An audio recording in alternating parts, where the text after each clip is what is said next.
یہاں ایک لطیف بات ہمارے صوفیاء نے بھی لکھی ہے. صوفیاء کہتے ہیں کہ فرعون نے کلمہ نہیں پڑھا پر جادوگر کلمہ پڑھ گئے.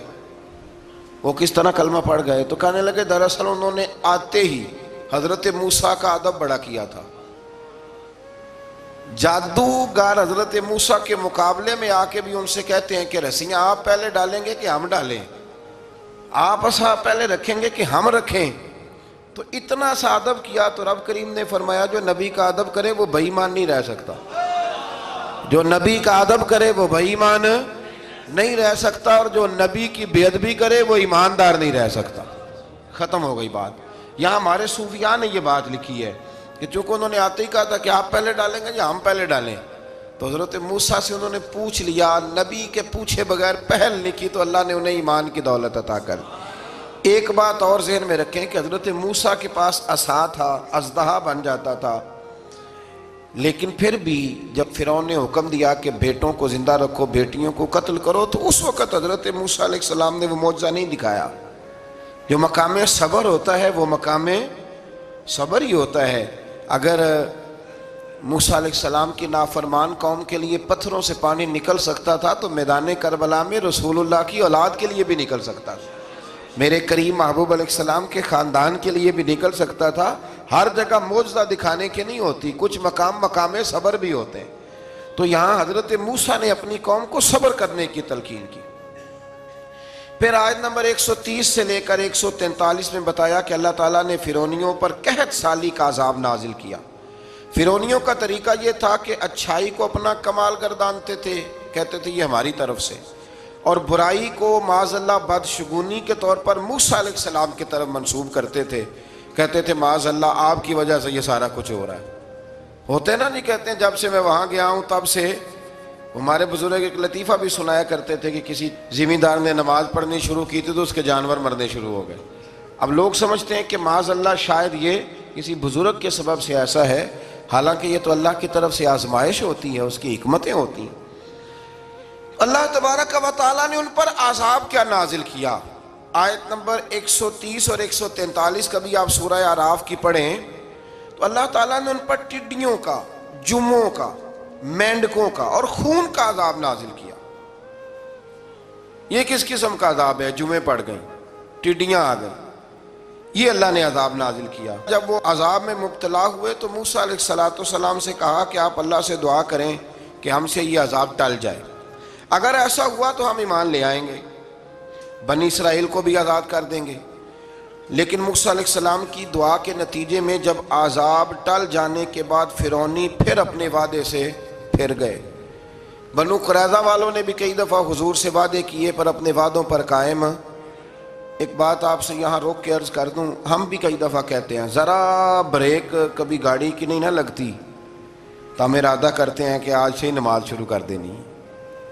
ذرا طبیعت زیادہ لیل ہوتی ہے تو ارادہ کرتے ہیں نا کہ بھائی آج کے بعد ہم نے نیک، پھر کیا ہوتا ہے شفا ہو گئی تو چھٹی ہو گئی.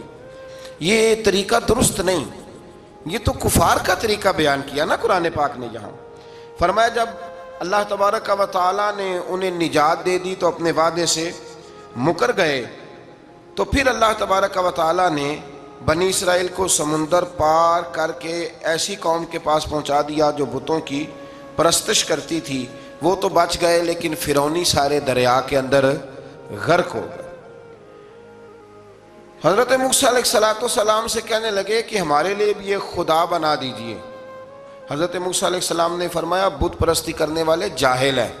یہ بت پرست قوم کے پاس جب گئے نا بنی اسرائیل والے بت پوجتے ہوئے دیکھا تو کہنے لگے ہمارے لیے بھی سامنے بنا کے رکھ دو. فرمایا یہ تو جاہل ہیں، تم انہیں دیکھ کے اثر قبول کر رہے ہو اور اپنی جاہلیت کے باعث یہ ہلاک ہونے والے بھی ہیں. پھر اللہ تعالیٰ نے بنی اسرائیل پر اپنی نعمتوں کا ذکر فرمایا اور موسیٰ علیہ السلام نے اپنی قوم میں ہارون علیہ السلام کو اپنا جانشین فرمایا اور کوہ طور پر تشریف لے گئے. اللہ نے فرمایا وہاں آ جائیں میں آپ کو تورات عطا کرتا ہوں. 40 دن کا یہ عرصہ تھا. موسیٰ علیہ السلام نے وہاں پہ جا کے وہ سارا واقعہ بھی انہی آیات میں ہے کہ حضرت موسیٰ نے عرض کیا تھا کہ رب ارنی، یا اللہ میں تجھے دیکھنا چاہتا ہوں. تو فرمایا لن ترانی، تو نہیں دیکھ سکتا. وہ بھی یہاں اللہ نے ذکر فرمایا. پھر اللہ تعالیٰ نے اپنی ایک تجلی جب کوہ طور پہ ڈالی تو حضرت موسیٰ علیہ السلام تاب نہ لا سکے اور بے ہوش ہو گئے اور پہاڑ بھی ریزہ ریزہ ہو گیا. اس کا ذکر بھی اللہ نے انہی آیات میں فرمایا. آیت نمبر 144 سے 155 تک حضرت موسیٰ علیہ السلام کو رسالت عطا کرنے، کلیم اللہ کا منصب عطا کرنے، تورات عطا کرنے کا ذکر ہے. آگے چل کے بتایا کہ جو متکبر لوگ ہیں نا وہ آیات الہیہ سے منہ پھیرتے ہیں، اور جو لوگ اللہ کی آیات اور قیامت کو جھٹلاتے ہیں ان کے اعمال باطل ہیں. پھر موسیٰ علیہ السلام کے کوہ طور پر قیام کے عرصے میں بنی اسرائیل کے زیورات سے بچڑا بنا کر اسے معبود بنانے کا ذکر ہے. ان میں ایک جادوگر تھا سامری، سنا ہے سلالہ میں اس کی قبر ہے. حضرت موسیٰ کوہ طور پہ چلے گئے تو اس نے پیچھے سے نا سونے کا ایک بچڑا بنا لیا، اس میں سونے کی تاریں اس کے منہ میں لگائیں، ہوا چلتی تھی تو بجتی تھی. اتنے کمزور عقیدے کی یہ قوم تھی کہ انہوں نے فٹافٹ ماننا شروع کر لی، فٹافٹ ماننا، کہنے لگے یہ ٹھیک ہے. چنانچہ موسیٰ علیہ السلام جب واپس آئے تو قوم پر غصے اور افسوس کا اظہار فرمایا اور کہا میرے پیچھے تم نے ایسا برا کام کیا. انہوں نے تورات کی تختیاں بھی زمین پہ ڈالیں اور اپنے بھائی ہارون علیہ السلام کا سر پکڑ کے اس سے جواب طلبی کی. انہوں نے کہا اے میرے ماں جائے، بڑے خوبصورت لفظ ہے قرآن پاک، اے میرے ماں جائے، اے میرے بھائی، قوم نے مجھے بے بس کر دیا اور قریب تھا کہ یہ مجھے قتل بھی کر دیتے. اب آپ مجھ پر سختی کر کے دشمنوں کو ہنسنے کا موقع نہ دیں. کبھی بھی دشمنوں کو اپنے اوپر ہنسنے کا موقع نہ دینا چاہیے. پھر آیت نمبر 151 میں موسیٰ علیہ السلام کی دعا اور کلمات استغفار کا ذکر ہے. آگے چل کے بتایا کہ غصہ ٹھنڈا ہونے پر موسیٰ علیہ السلام نے تورات کی تختیوں کو اٹھایا جن کی تحریر میں اللہ سے ڈرنے والوں کے لیے ہدایت اور رحمت کی بشارت تھی. آیت نمبر 156 سے لے کر 158 تک میں موسیٰ علیہ السلام کی دعا کا ذکر ہے جس میں انہوں نے اپنی قوم کے لیے اللہ تعالیٰ سے دنیا اور آخرت کی بھلائی مانگی. اللہ تعالیٰ نے فرمایا یہ کامل نعمت میں ان لوگوں کو عطا کروں گا جو ایمان کے ساتھ تقوی بھی اختیار کریں گے، یہ انہیں ملے گی نعمت. اور پھر وہ زکوٰۃ دیں گے اور اس عظیم رسول یعنی نبی کریم صلی اللہ تعالی علیہ وآلہ وسلم کی وہ پیروی کریں گے. یہ آیت نمبر 158 ہے یہ سورہ آراف کی. چونکہ حضور علیہ السلام کی بڑی عظمتوں کا اللہ کریم نے یہاں ذکر ارشاد فرمایا ہے اور ایک تفصیل ہے نبی کریم صلی اللہ تعالی علیہ وسلم کی سیرت مبارکہ کی. اللہ تبارک و تعالیٰ کبھی توفیق دے، اللہ تعالیٰ کبھی ہمت دے تو ان آیات پر غور کریں تو وہ نعتیں جو قرآن نے بیان کی ہیں حضور کی وہ بھی بڑی شاندار ہیں. قرآن مجید میں اللہ کریم نے فرمایا جو لوگ پیروی کریں گے اس رسول کی جو بغیر پڑھے ہوئے دنیا میں آئے، دنیا میں آ کے کسی سے پڑھا، بے پڑھے رسول کی جو پیروی کریں گے. کون سے رسول؟ الذی یجدونہ مکتوبا عندہم فی التوراۃ والانجیل. فرمایا یہ وہ رسول ہے جن کو لکھا ہوا تورات میں بھی پائیں گے اور انجیل میں بھی پائیں گے ان کی شانیں. وہ نبی کیا کریں گے؟ یأمرہم بالمعروف وینہاہم عن المنکر، وہ انہیں نیکی کا حکم کرتا ہے اور برائی سے منع فرماتا ہے. ویحل لہم الطیبات، اور نبی پاک ان پر حلال چیزوں کو، پاک چیزوں کو حلال کرتے ہیں اور گندی چیزوں کو ان پر حرام کرتے ہیں. حلال حرام کا اختیار اللہ نے رسول پاک کو بھی عطا فرمایا ہے، حضور کو بھی اللہ نے اختیار دیا. اسی لیے تو حضور کسی کو کہہ دیتے تھے چل تو نہ 5 نہ پڑھنا تو 2 ہی پڑھ لینا. یہ بھی حضور نے فرمایا. ایک بندے نے روزہ توڑ لیا تو فرمایا کھجوریں مجھ سے لے جا اور گھر جا کے کھا لے، روزہ بھی تو نہیں توڑا ہے تحفہ مجھ سے لے جا، گھر جا کے کھا، تیرا کفارہ ادا ہو جائے. نبی پاک صلی اللہ علیہ وسلم نے بڑی ساری جگہوں پہ اس اختیار کو. تو قرآن مجید نے کہا وَيُحِلُّ لَهُمُ الطَّيِّبَاتِ، پاک جتنی چیزیں پاک تھیں وہ میرے نبی نے تم پر حلال کر دی. وَيُحَرِّمُ عَلَيْهِمُ الْخَبَائِثِ، اور جو گندی چیزیں تھیں ناپاک تھیں وہ نبی پاک نے تم پر حرام کی ہیں. جو پہلے ہی ٹھیک نہیں تھی وہ حضور نے حرام فرمائی. اور پھر بڑے خوبصورت لفظ ہیں اگر آپ جاگ کے سنیں تو فرمایا وَيَدَعُ عَنْهُمْ، اور وہ ان پر سے اتارتے ہیں اِسْرَهُمْ وَالْأَغْلَالَ الَّتِي كَانَتْ عَلَيْهِمْ. فرمایا نبی پاک ان سے ان کا بوجھ اتارتے ہیں اور کاٹتے ہیں وہ زنجیریں جن میں یہ لوگ جکڑے ہوئے تھے. غلامی کی زنجیریں، سخت ترین احکام کی زنجیریں. فرمایا میرے رسول تو دنیا میں زنجیریں کاٹنے کے لیے آئے, حضور نے لوگوں کی زنجیریں کاٹ دی. فرمایا فالذین آمنوا بہ وعزروہ ونصروہ. فرمایا جو لوگ اس نبی پر ایمان لائیں گے, ان کی تعظیم کریں گے, ان کے دین کی مدد کریں گے, واتبعوا النور الذی انزل معہ, اور اس نور کی پیروی کریں گے جو ہم نے نبی پاک کے ساتھ اتارا ہے. وہ کیا ہے؟ حضور کے ساتھ کیا اترا ہے؟ قرآن مجید. فرمایا جو اس کی پیروی کریں گے اولئک ھم المفلحون, یہی لوگ ہیں کامیاب ہونے والے. اور اگلی آیت میں فرمایا محبوب آپ کہہ دیں, آج پھر کھل کے اعلان کر دیں, کیا کہ قل یا ایھا الناس انی رسول اللہ الیکم جمیعا. فرمایا لوگوں کو بتا دیں کہ میں ایک قبیلے کا, ایک گروہ کا, ایک ملک کا نہیں, میں سارے انسانوں کا رسول بن کے آیا ہوں, تمام انسانوں کی طرف. اور حضور نے اعلان فرمایا, خود بخاری کا لفظ ہے, فرمایا ارسلت الی الخلق. فرمایا میں صرف انسانوں کا نہیں, جس کو اللہ نے پیدا کیا ہے میں ان سب کا رسول بن کے دنیا میں آیا, سب کا رسول بن کے میں دنیا میں آیا ہوں. تو ان آیات کے اندر اللہ تبارک و تعالیٰ نے رسول کریم علیہ السلام کی ان ساری عظمتوں کو بیان فرمایا. آیت نمبر 160 میں موسیٰ علیہ السلام کے پتھر پر ضرب لگانے اور ان کے قوم کے 12 قبیلوں کے لیے 12 چشمے جاری ہونے کے معجزے, اور پھر بادل کے سایہ کرنے والا معجزہ, من اور سلوہ کے اترنے کا بیان بھی فرمایا, اور اس کے بعد اس امر کا بیان بھی فرمایا کہ بنی اسرائیل کو حکم ہوا کہ معافی مانگتے ہوئے اور سجدہ کرتے ہوئے بیت المقدس میں داخل ہو جاؤ, مگر انہوں نے اس مسئلے میں بھی تعریف کر دی, اس کو بھی بدل دیا. مزید بتایا کہ سمندر کے کنارے جو ایک بستی تھی, انہیں ہفتے کے دن وہاں مچھلیاں پکڑنے سے منع کیا گیا تھا, مگر انہوں نے اللہ کے حکم کی نافرمانی کی, سوائے ایک گروہ کے. بنی اسرائیل کی نافرمانیوں کے باعث اللہ نے ان کی صورتوں کو بدل دیا. اللہ نے انہیں, ایک شخص نے ایک بزرگ سے پوچھا کہ نبی پاک علیہ السلام کی رحمت سے ہمیں کیا ملا ہے؟ معاذ اللہ, اگر میں ابھی پوچھوں کہ حضور کی رحمت سے کیا ملا ہے, تو بزرگ کہنے لگے کہ اس طرح کر, شام کو گھر جانا اور آئینے کے آگے کھڑے ہونا اور اپنے پچھلی زندگی کے سارے اعمال دیکھنا اور پھر اپنا چہرہ دیکھنا, اگر بدلا نہیں نا تو سمجھ لے میرے رسول کی رحمت سے حصہ ملا ہوا ہے, تجھے میرے کریم محبوب کی رحمت سے حصہ ملا ہوا ہے. ورنہ وہ نافرمانی کرتے تھے تو ان کے چہرے بدل جاتے تھے, دروازوں پہ لکھا جاتا تھا. سنگیوں بتاؤ نا, اگر آج بھی یہ حال ہو تو کون کسی کو منہ دکھانے کے قابل رہ جائے, کون کسی کو منہ دکھانے. دعا فرمائیں اللہ محبوب کی غلامی میں ہمیں پختگی نصیب فرمائے.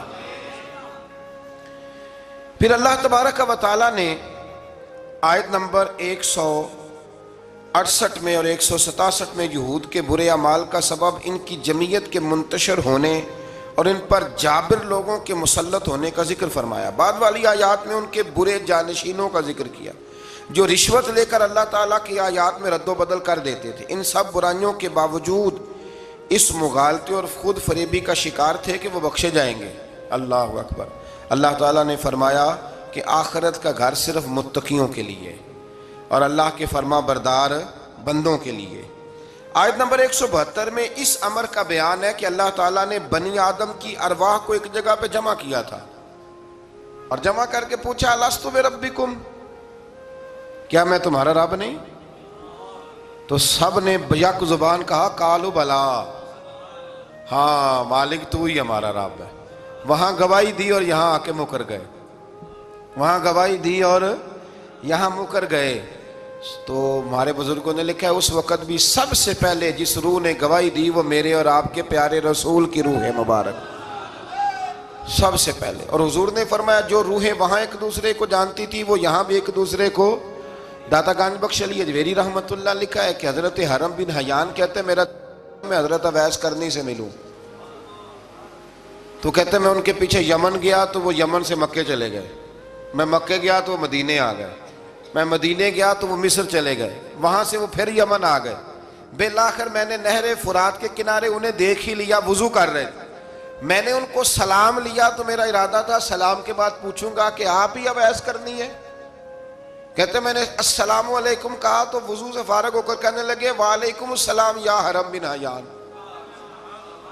تو میں نے کہا حضور آپ مجھے کیسے جانتے ہیں؟ میں تو پہلی دفعہ ملا ہوں۔ کہنے لگے میں ویس کرنی ہوں، تو حرم بن حیان ہے، میں تجھے جانتا ہوں۔ کہا حضور کس طرح؟ فرمایا عارف تو روحی من روحی کا، میری روح تیری روح کی واقف ہے، میری روح تیری روح کی کن فیکون تے کل دی گل لے۔ وہ درویش نے کہا تھا نا کن فیکون تے کل دی گل لے، اسی اگے پریت رلائی۔ ہمارا تو پرانا جرانہ ہے بھائی، کن فیکون تے کل دی گل لے۔ اللہ تبارک و تعالیٰ سمجھنے کی توفیق عطا فرمائے۔ یہاں بڑے لطیف نقطے ہیں، بڑی باتیں ہیں، پر انشاءاللہ تعالیٰ کسی وقت کریں گے۔ اس آیت پہ بڑا کچھ لکھا ہے ہمارے بزرگوں نے، اور کمال کر دیا جس نے جو لکھا۔ بہرحال پھر آگے چل کے اللہ تعالیٰ نے ارشاد فرمایا آیت نمبر 175 میں، بغیر نام لیے ایک شخص کا ذکر فرمایا۔ بعض بزرگوں نے کہا وہ بلم بن بورا ہے، اور بعض نے کہا امیہ بن خلف ہے، اور بعض نے کہا ابو عامر فاسق ہے۔ ان تینوں میں سے ایک برائی ان تینوں میں مشترک تھی، تینوں میں وہ جرم پایا جاتا تھا، وہ یہ تھا کہ ان کے پاس علم بھی تھا، زہد اور ریاضت بھی تھی بلم بن بورا کے پاس، لیکن حضرت موسیٰ کے حسد کی وجہ سے تباہ ہو گیا۔ اسی طرح امیہ اور ابو عامر نبی پاک علیہ السلام کے حسد کی وجہ سے تباہ ہو گئے۔ کچھ لوگ صرف حسد کی وجہ سے ہی، پتہ ہے آپ کو، کچھ لوگ حسد کی وجہ سے تباہ ہو جاتے ہیں۔ ایک بادشاہ بڑا کنجوس تھا، تو اس کے سامنے ایک شخص اکثر آیا کرتا تھا، تو کسی نے اس سے کہا کہ بادشاہ سے انعام وصول کرو۔ اس نے کہا یہ بڑا کنجوس ہے، پر چلو اللہ نے مجھے بھی بڑا ذہن دیا، انعام لے ہی لیتے ہیں۔ تو کہنے لگا بادشاہ کا بھی انعام ہی دے دیا کر۔ بادشاہ کہنے لگا پہلے میرے سوال کا جواب دے پھر انعام دوں گا۔ اس نے سوال ہی ایسا سخت پوچھنا تھا کہ انعام بنے ہی نہ۔ حضرت رومی نے لکھا ہے کہ بادشاہ سلامت پوچھو سوال۔ تو بادشاہ کہنے لگا یہ میرے ہاتھ کی ہتھیلیاں، ان میں بال کیوں نہیں؟ پشت پہ ہے تو ہتھیلی پہ کیوں نہیں؟ اس نے بھی پھر کمال ہی جواب دیا، کہنے لگا آپ سخی بڑے ہیں، وہ دے دے کے نا بال سارے گھس گئے، وہ دے دے کے گھس گئے۔ بادشاہ کو بڑا ہی غصہ آیا، پتا تو اسے تھا نا میں کنجوس ہوں، بڑا غصہ آیا کہ تو سخی بڑا ہے تو دے دے کے تیرے ہاتھوں کے بال۔ غصے سے کے ساتھ کہنے لگا تو تیرے ہاتھوں میں کیوں نہیں بال؟ کہنے لگا بادشاہ تو نے دیا بڑا ہے تو میں نے لیا بڑا ہے، تیرے دے دے کے گھس گئے ہیں تو میرے لے لے کے گھس گئے ہیں۔ تو اس کو اور غصہ آیا، کہنے لگا تو یہ جو سارے بیٹھے ہیں یہ دربار میں ادھر بھی تو ان کے ہاتھوں پہ بال کیوں نہیں؟ کہنے لگا بادشاہ تو دیتا رہتا ہے میں لیتا رہتا ہوں تو یہ ہاتھ ملتے رہتے ہیں، ان کے مال مال کے گھس گئے ہیں۔ تو بادشاہ کہنے لگا بھائی بندہ تو سیانا ہے، تجھے کچھ نہ کچھ دینا ہی پڑے گا۔ تو اس نے دیا اسے۔ تو کچھ لوگوں کے نا مال مال کے ہی اللہ دیتا ہے نوازتا ہے، پر ان کے حسد کر کر کے یہ ہاتھ گھس جاتے ہیں، بیٹھ کے نا پروگرام بناتے رہتے ہیں، اس نے ایسا کیا اس لیے آگے نکل گیا، اس نے یہ کیا۔ ایک صاحب مجھے ایک شخص کے بارے میں خبر دینے لگا، کہنے لگا وہ فلانا کیا، پھر اس نے ایسا کیا، تو پھر وہ جیک لگا، پھر وہ سیاست کی تو آگے نکل گیا۔ میں کہ پتا تھا تینوں بھی سارا ہی سی تھے، تم ہی لا لینا سی، کیونکہ تم بڑی باریک خبر دے رہا ہے کہ یہاں سے اس نے ایسے کیا تو پھر اس طرح کر کے اس نے ایسے کیا۔ ایسا نہیں ہوتا، جڑیاں گڈیاں آپ ہی اڈیاں، او نہ چڑھن اونچائیاں، او خی گڈیاں اچیاں اڈیاں جڑیاں سائیاں آپ چڑھائیاں۔ ہاں یہ سمجھ لو، وَتُعِزُّ مَن تَشَاءُ وَتُذِلُّ مَن تَشَاءُ بِیَدِکَ الْخَیْرُ۔ اس لیے یہ الجھن نہ کریں۔ تو حسد کی وجہ سے یہ لوگ پیچھے رہ گئے، اللہ تعالیٰ ہمیں حسد سے محفوظ فرمائے۔ آیت نمبر 179 میں اللہ تعالیٰ کی نعمت عقل کو قبولیت ہدایت کے لیے استعمال نہ کرنے والوں کو چوپایوں سے بدتر قرار دیا گیا۔ جو عقل اور شعور رکھنے کے باوجود استعمال نہیں کرتے، فرمایا جانوروں سے برے ہیں۔ ان کے دل ہیں مگر وہ حق کے دلائل کو سمجھتے نہیں۔ رب فرماتا ہے ان کے پاس آنکھیں ہیں پر آیات الہی کو دیکھتے نہیں، ان کے پاس کان ہیں پر دعوت حق کو سنتے۔ آیت نمبر 180 میں اللہ تعالیٰ کی اسماء حسنہ کے ساتھ پکارنے کا ذکر ہے کہ رب کو پیارے پیارے ناموں کے ساتھ پکارا کرو، رحمان کہہ کے پکارو، رحیم کہہ کے پکارو، ستار اور غفار کہہ کے پکارو۔ اللہ اکبر۔ آیت نمبر 186 سے 188 میں منکرین کے قیامت کے بارے میں پوچھنے اور قیامت کے اچانک آنے کا ذکر ہے۔ رسول اللہ صلی اللہ علیہ وسلم کو بارگاہ ربوبیت میں عجز و نیاز کی تعلیم دیتے ہوئے فرمایا کہ اے محبوب آپ یہ کہہ دیں کہ میں اپنی ذات کے لیے خود سے کسی نفع اور نقصان کا مالک نہیں ہوں مگر جو اللہ چاہے، اور اگر میں اپنی ذات سے غیب کو جانتا تو میں از خود خیر کثیر جمع کر لیتا اور مجھے کوئی تکلیف نہ پہنچتی۔ یعنی غیب کے علوم اور ساری نعمتیں رب ہی عطا کرتا ہے، رب ہی عطا کرتا ہے، اور کبھی بھی کوئی تکلیف پہنچے تو اس کی قضاء و قدر سے پہنچتی ہے، یہ اللہ کی قدرت ہوتی ہے۔ اگر کبھی کسی کو کوئی تکلیف، زیادہ تر تکلیفیں اس کے پیاروں کو پہنچتی ہیں، مطلب یہ تو نہیں نا کہ وہ ناراض ہے، اس میں کوئی اس کی حکمت ہے۔ آیت نمبر 199 اور 190 میں بتایا کہ تمام بنی آدم کو ایک جان حضرت آدم علیہ السلام سے پیدا کیا ہے اور اسی سے اس کا جوڑا بھی بنایا تاکہ وہ اس سے سکون حاصل کرے، اور جب بیوی امید سے ہو تو میاں بیوی تندرست لڑکے کی دعا کرتے ہیں اور شکر ادا کرنے کا اقرار کرتے ہیں، لیکن جب اللہ تعالیٰ ان کو عطا کرتا ہے تو یہ لوگ اس کے ساتھ شریک بنا لیتے ہیں۔ اس کے بعد والی آیات میں کفار کے معبودان باطل کے عجز، کمزوریوں اور احتیاج کا ذکر فرمایا۔ دیکھیں نا آپ، جب تک تو بچہ پیدا نہیں ہوتا تو دعائیں ہوتی رہتی ہیں، اور جب پیدا ہو جاتا ہے تو پھر ڈھول بجنے شروع ہو جاتے ہیں۔ کئی دفعہ دل کرتا ہے پوچھنے کو کہ یار یہ تمہیں اللہ تعالیٰ نے دیا ہے نا، تو چاہیے تو یہ تھا کہ بچہ پیدا ہوتے ہی سجدے میں گر جاتے۔ اگرچہ یہ طریقہ کفار کا بیان کیا یہاں، لیکن مسلمانوں کی تعلیم کے لیے بیان ہو رہا ہے۔ اکثر بھائی میں نے 6 من مٹھائی بانٹ ڈالی، اتنا میں نے کیا، تو بھائی نفل کتنے پڑے، اس پر کوئی توجہ نہیں ہے۔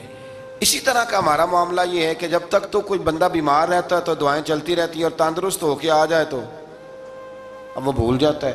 اللہ تبارک و تعالی ہمیں ہر حال میں اپنی یاد کی توفیق عطا فرمائے۔ آیت نمبر 194 میں مشرکوں کے معبودان باطلہ کے بارے میں بتایا کہ وہ تمہاری ہی طرح مخلوق ہیں جن کو تم پوجتے ہو، اور آنکھ، کان، ہاتھ اور پاؤں کی نعمت سے بھی محروم ہے، یعنی وہ خود ہی عاجز اور بے بس ہیں، کسی کو نفع یا نقصان پہنچانے پہ قادر نہیں ہیں، یہ چیزیں اللہ تعالیٰ کے اختیار میں۔ آیت نمبر 199 میں اخلاق حسنہ کی جامع ترین تعریف اللہ تعالیٰ نے سرکار دو عالم صلی اللہ علیہ وسلم سے فرمایا، جو قصوروار معذرت طلب کرتے ہوئے آپ کے پاس آئے اسے معاف کر دیجئے۔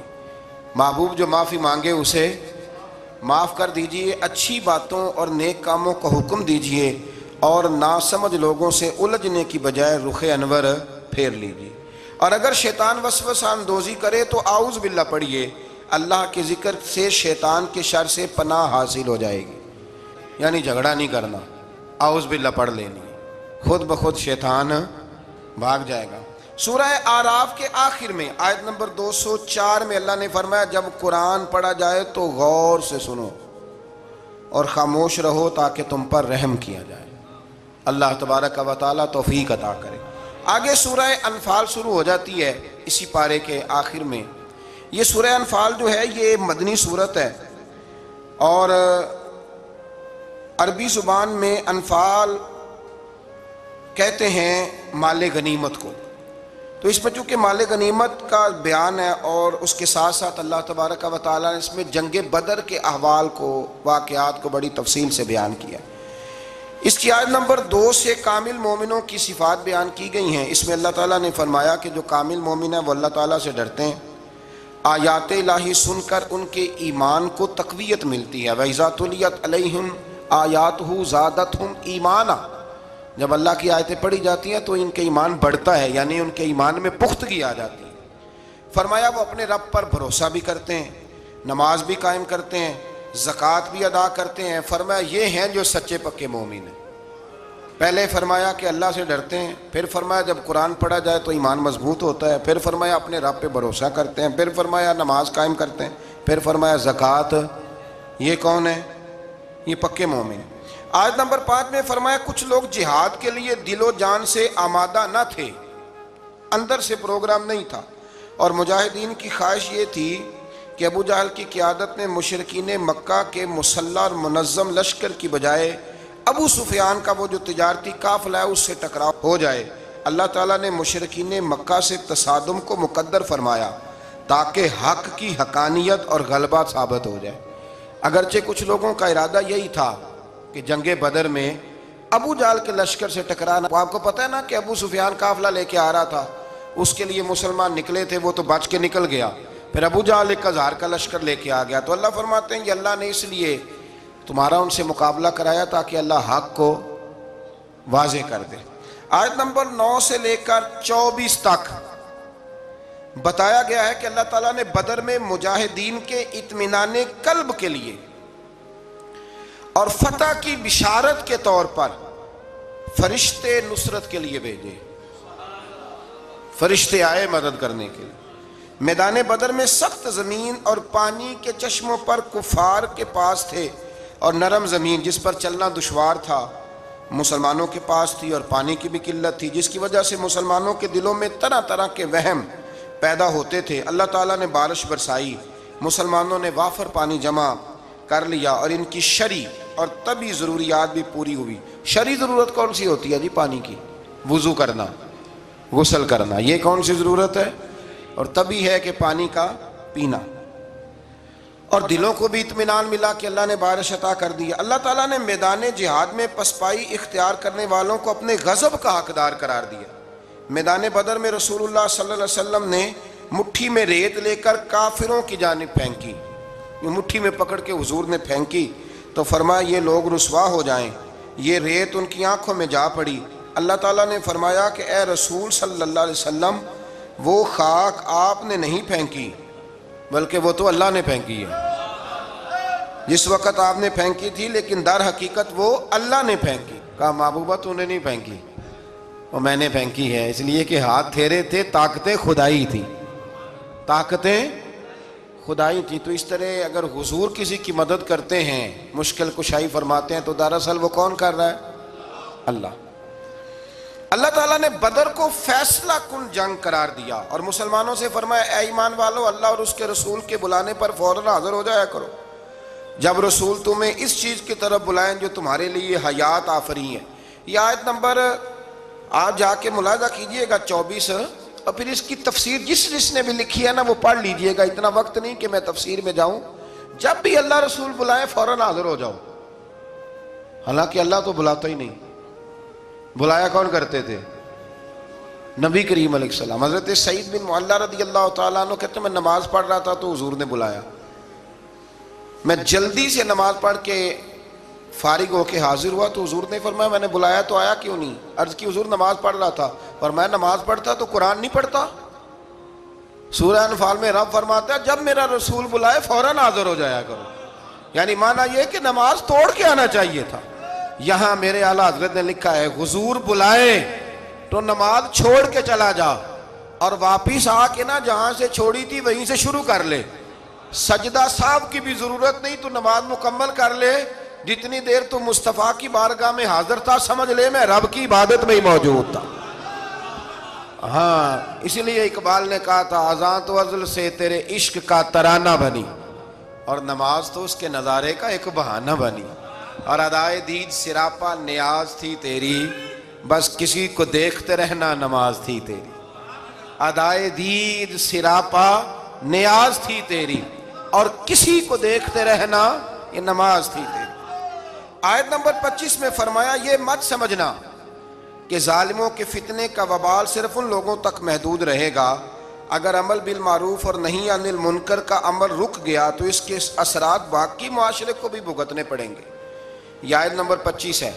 اگر نیکی کا حکم دینا چھوڑ دیا جائے, برائی سے منع کرنا چھوڑ دیا جائے, تو اس کا وبال صرف ان لوگوں پہ نہیں پڑتا, سارے معاشرے پڑتا ہے. لوگ سمجھتے ہیں کہ ان درسوں کی, ان تقریروں کی, ان وعظوں کی کوئی اہمیت نہیں. یہ پڑھو رب کا قرآن. رب فرماتا ہے کہ اگر تم یہ کام چھوڑ دو گے تو ساری قوم وبال میں آ جائے. یہ تو فرض کفایہ ادا ہوتا ہے. بڑے سارے لوگوں کی طرف سے یہ معاملہ, یہ قرآن پڑھ رہا ہوں, قرآن پاک واضح آیات میں یہ حکم ہے.